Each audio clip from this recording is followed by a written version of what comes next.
which is, even in your career, you have made very different films, and sometimes you have the impression that one film you make is not against the other, but is really to make a completely new, completely different type of film. But this film is different on all levels, also production-wise. So how did it came about, and what's the basic concept behind it? Yeah, you know, line that right up with your camera there. The fellow here taking it.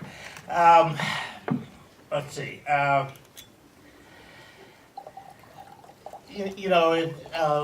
The landscape for serious films is getting bleaker and bleaker.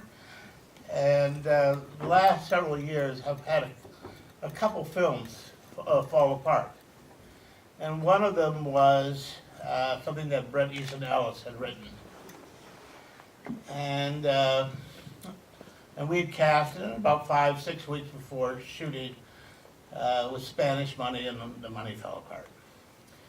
And I had known Bret quite a while, and I was really looking forward to trying to adapt his voice to the movies, because I felt that, you know, they adapted a lot of his books, but they always end up muting them or censoring them, and I wanted to really, you know, get at the real coldness in his vision. And so I just said to him, you know, I said, Bret, you know, the economics are changing, and what you do doesn't cost a lot of money. You're talking about beautiful people doing bad things in nice rooms. You know, how much can that cost? You write something, I'll direct it, we'll pay for it ourselves, we'll just make it. We won't ask anybody's permission, we won't have any casting restrictions, and that will be that.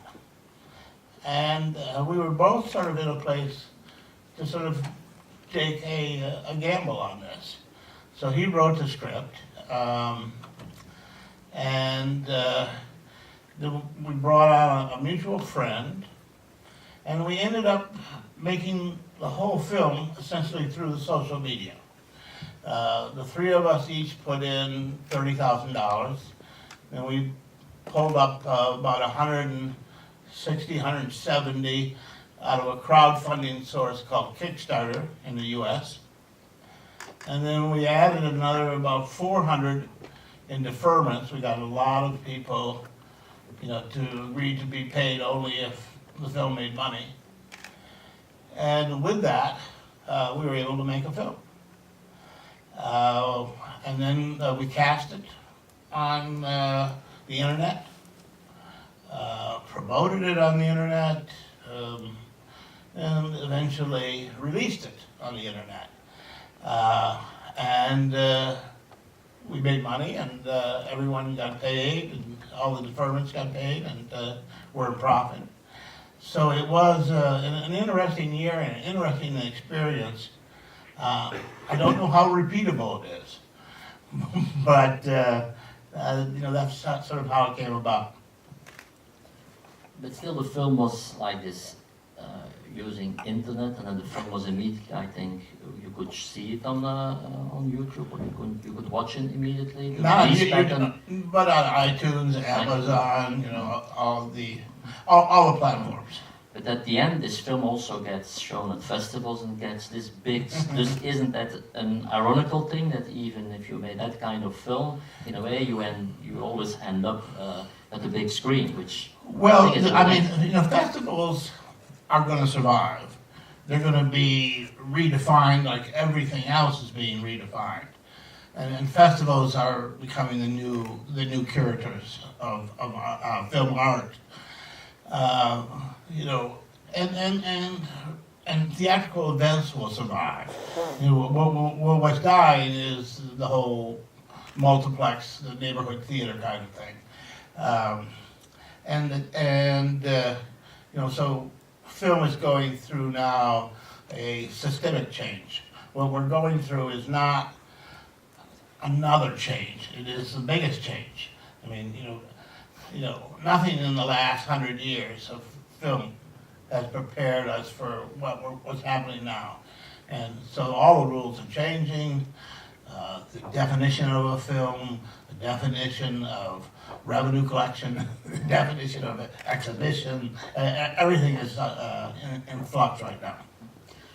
At what point in the project did the idea of the kind of, I would call, the death of cinema interfere in the project, like the derelict movie theaters you are showing as an intervention? The very first email I sent to Brett, a year and a half ago, which I posted on our Facebook page, I said to him, let's make a movie for the post-theatrical era. And so it was the concept right from the start. And because I've been thinking about this a lot, and I'm saying that somebody's going to do this, and I thought, well, why don't I do it? And so now you're making a film for the post-theatrical era.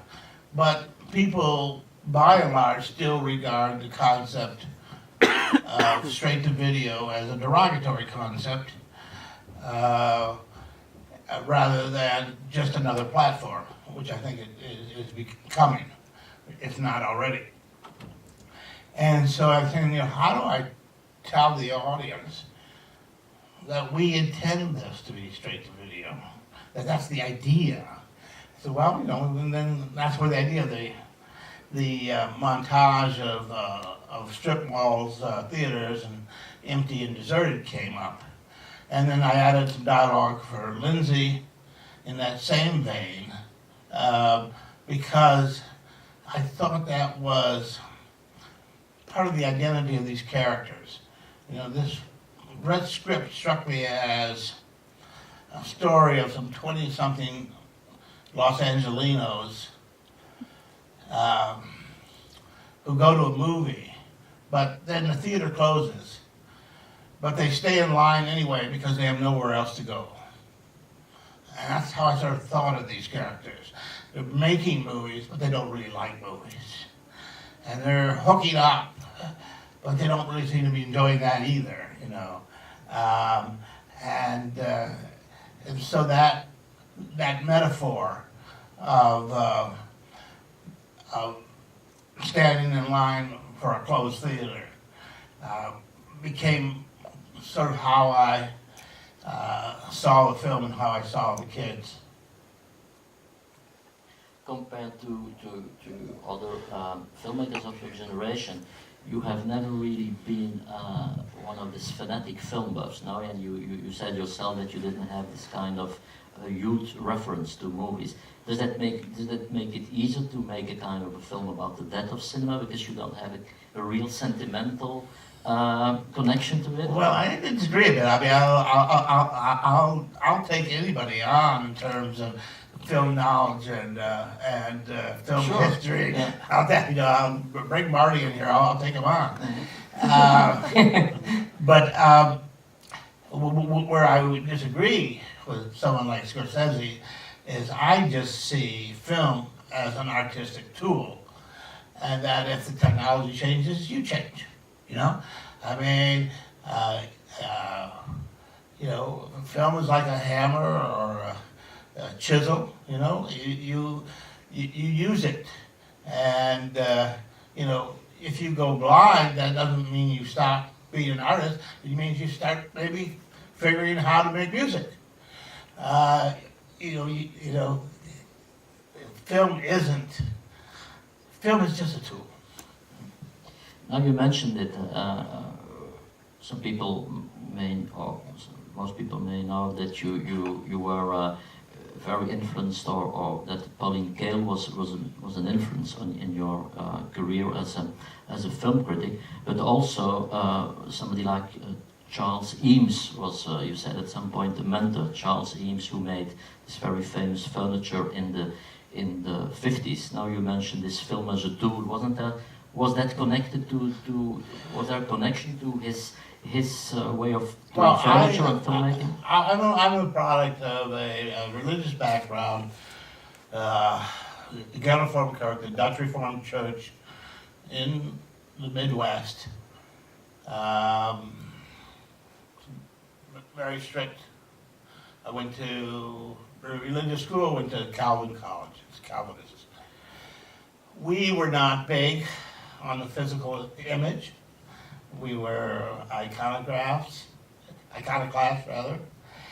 You know, our churches sort of looked like courtrooms, just four white walls. And so the idea of intellectual imagery was not in my childhood. If you had something to say, you said it through words or you said it through songs, but you didn't say it through images. And you know, that's how I was raised. So I never really thought of the poetry of images. And when I was in Los Angeles and I fell into the world of Charles Eames, and it was like, you know, Paul on the road to Damascus. It just sort of, you know, the scales fell off my eyes because I, you know, as Charles would say, you know, there is a poetry of images, and that this right here is an idea, and the idea is not glass of water. Glass of water is words. No, this is an idea apart from words. And you have to learn to appreciate that idea. And I had never experienced that before. And that was a revelation to me. I mean, it may seem to you the most prosaic and obvious thing, but it was in my world, it was something that I hadn't come across. And as you developed from a screenwriter to a director, did it take you a certain time that you feel yourself to become really a director who expresses himself in visual language, or was that, as you say, didn't come naturally to you? It wasn't until about the third film. I think the first two I kind of illustrated.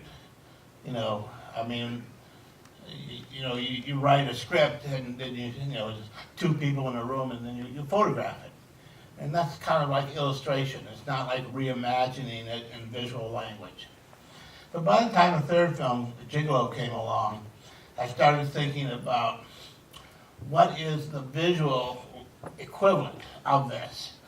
You know, two people in a room talking, but what imagery am I really trying to do? Because it's two sides of the brain, you know, and then you have to shift your imagination over to the other side of the brain when you try to tell a story with images. I remember when you, in interviews you gave many years ago, you had this theory that, because I know there are aspiring or professional screenwriters here, you had a kind of a theory about screenplay having to do with the theme, the metaphor, and the plot. Can you just elaborate on that and say if you still believe in this system? Yeah, I mean, I'll try to make it brief. I teach screenwriting from time to time. And when I do, I teach a kind of method. And it's based on introspection. The first thing I do is to be a group of people. I have an introductory lecture. And then I say, you know, there's only going to be 10 people in the class. And so I want you all to write down, for me now, your most pressing personal problem. And because I want 10 interesting people. That's, you know, I don't care whether you can write or not. I just care if you're interesting. And so, and if you are in the class, your problem will be the joint property of the class. And if you're not, I'll throw it away. So. And so then I go through and I pick up 10 interesting people. And if you do it enough, you know, certain problems will reoccur. You know, there's always the overweight girl, there's the guy in the closet, there's the kid who wants to kill his father. But you get them. And then you start discussing. And it becomes a form of group therapy. And then you start trying to come up with metaphors for the problems. A metaphor being something that is close to but not the problem itself. So it's like a wire. If the wires touch, there's no electricity. If they're too far apart, there's no electricity. So they have to be right, just the right distance. So in my case, when I realized this, the first metaphor, it was the idea of the taxi cab as a metaphor for loneliness. It was a beautiful, perfect metaphor of this big yellow iron coffin floating around in the city with a young boy locked inside. It's a beautiful metaphor for loneliness. And so, we find metaphors. And then we discuss the metaphors, and then once you have a problem and a metaphor lined up, then you start saying, what kind of stories now come out of this. And then it evolves into the oral tradition, because I do not believe that screenwriting is part of the literary tradition. I think it's part of storytelling. I don't think it really matters how good a writer you are. All that matters is how well you can tell a story. And so then it just becomes into telling stories. And I discourage the students, as I discourage myself, from writing as long as I can. Outline, tell the story, re-outline, tell the story, re-outline.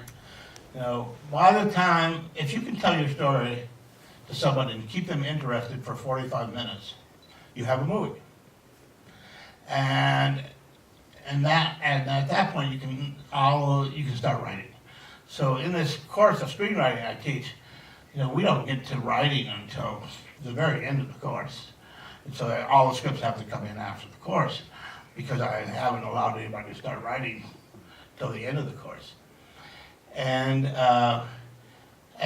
this is actually, I think, very helpful for young writers, because there's nothing more debilitating than writing scripts that don't get made, that don't interest people, and then you write one, you write another, and then you quit. And this way, you can keep yourself from writing, which is a good thing. So after you tell your story enough times, one of two things is going to happen. You're going to get sick of it, it's going to bore you, and it's going to die. Well, that's a wonderful moment.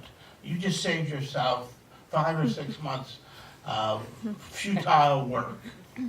It died. The other thing that will happen is the story will get angry at you, and it will say, enough already. I don't want to be told anymore. Let's go to work. Let's write it.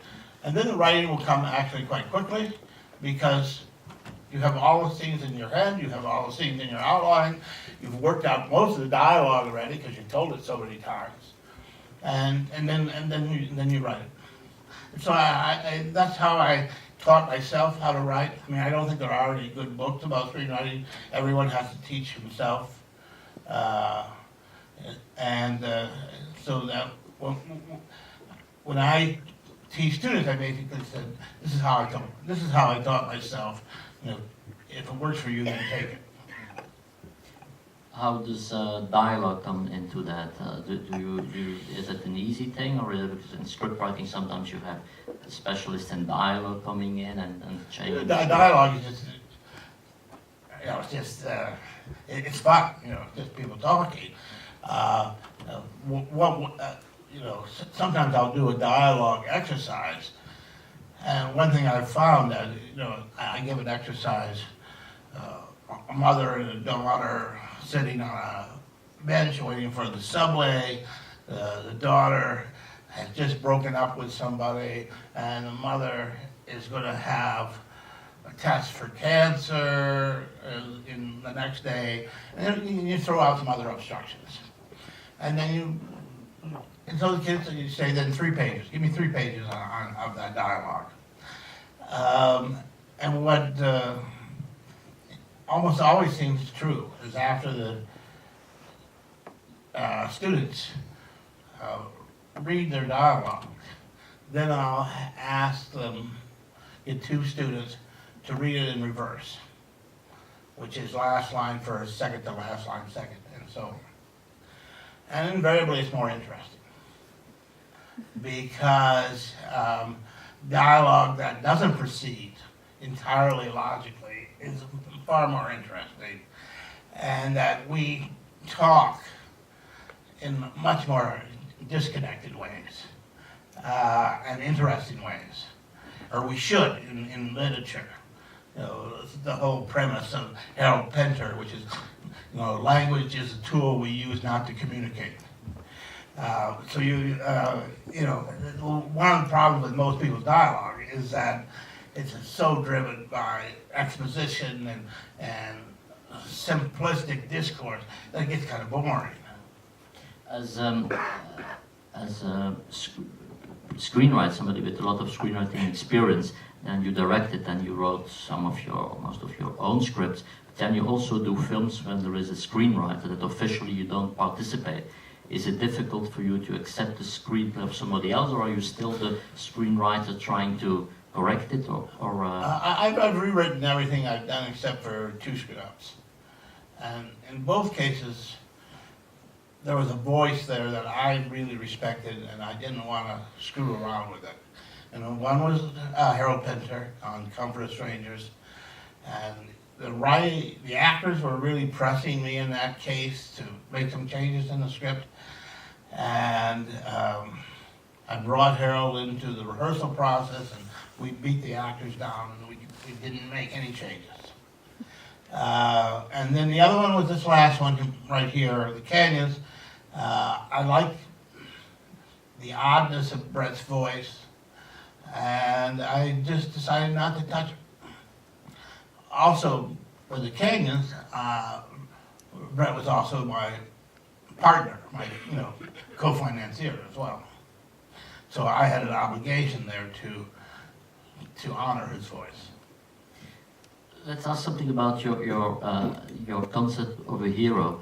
I remember that you did a lecture in Berlin, I think in the 90s, where you said, and when you watched Pulp Fiction at the New York Film Festival, you turn to your wife and you say, my kind of cinema, my kind of hero is now obsolete.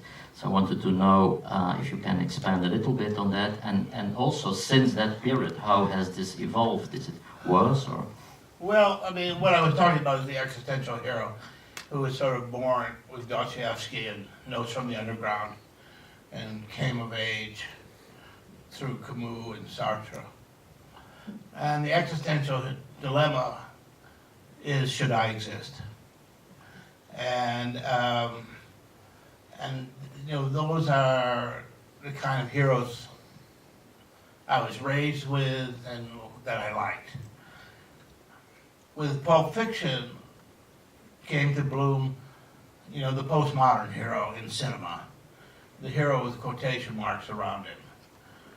And the question of should I exist became, should I quote unquote exist? And that there really wasn't much difference between rescuing a child from a runaway car than from taking a child and putting it in front of a runaway car. Because it was only a quote-unquote car, and it was only a quote-unquote child. And so everything was ironic. And that movement in movies, which in fact came late as in the general art form, because it had already appeared in painting and in drama and in music years before. But you know, it has, one of the things that has sort of changed movies, because it's made it harder and harder to have an existential hero. But the existential hero is not gone. But he has been knocked off his horse. Now he's wandering around on foot. Yeah, maybe we can just try to open up the discussion and see if there are questions around for Mr. Shrader. We will have a microphone that it's always difficult, the first one to start, but I'm sure there are. Yeah, there's somebody at the back, gentleman over there.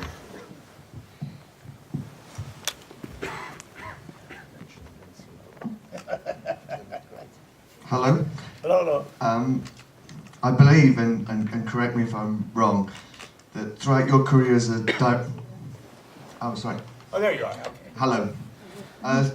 Throughout your career as a director, you're not someone who's done a great deal of sort of pre-planning before you shoot about framing and composition, and it's something that you've kind of worked out on set with the cinematographer. Is that a luxury that you had to lose for this film, or is it something that prepared you for working on a very short schedule with a low budget? Well, yeah, that's a very interesting question, and I haven't really been asked that. I mean, I don't storyboard because I learned that storyboards always changed. You know, once you got on the set and people started moving around, and you know, so I found I was never filming the storyboards anyway. Now, of course, if you're doing an action sequence or a special effects sequence, you have to have storyboards. But if you're doing dialogue, you know, there's no real sense of storyboarding it. So, I mean, the thing with a micro budget, you know, a lot of these locations on this film, you know, you have a time slot because you're getting the location for free. We didn't pay for any locations. So the Chateau Marmont, which charges $25,000 a day, the Bar Marmont, where the first scene is, if we go in at 2:30 in the morning and we're out by 3:30 in the afternoon, we can have it for free. So you have to adhere to those sort of things. The Amoeba record store, we had to be out by 9 a.m. So you do come in with a kind of plan of how to get this done really efficiently, and you're working with the Alexa Pro, which can be rated very high, and so the lighting goes very quick, and you're using 2 cameras all the time.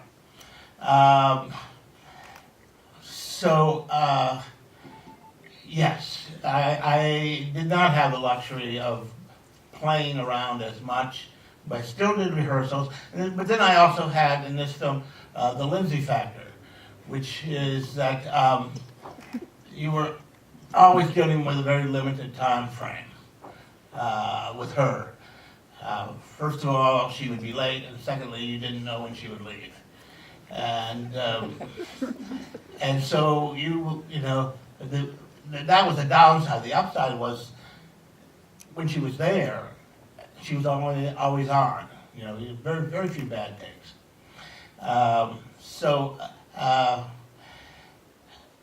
But I think we've all learned in this business how to shoot much, much faster.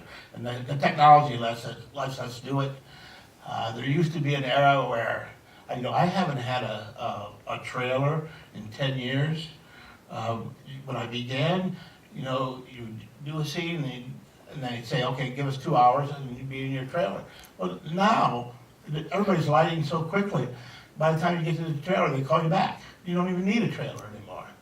I'm getting ready to do a film with Nick Cage, and you know, I'm going to shoot this film probably 15 days less than I would have shot it 30 years ago. You know, so that's really how things are changing, and the problem is that, you know, if you only have, maybe you save 1/3 of the time, but you also probably have only 1/3 of the money. So you've still lost ground.